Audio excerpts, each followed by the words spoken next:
پدر با پسر گفت به قهر که تو آدم نشوی جان پدر. حیف آن عمر که ای بی سر و پا در ره تربیتت کردم صرف. دل فرزند از این حرف شکست، بی خبر از پدرش کرد سفر.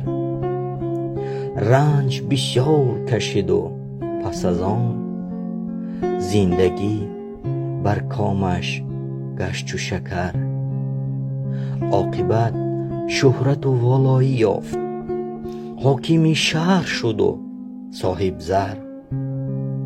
چند روزه بگذشت و پس از آن امر فرمود به احضار پدر.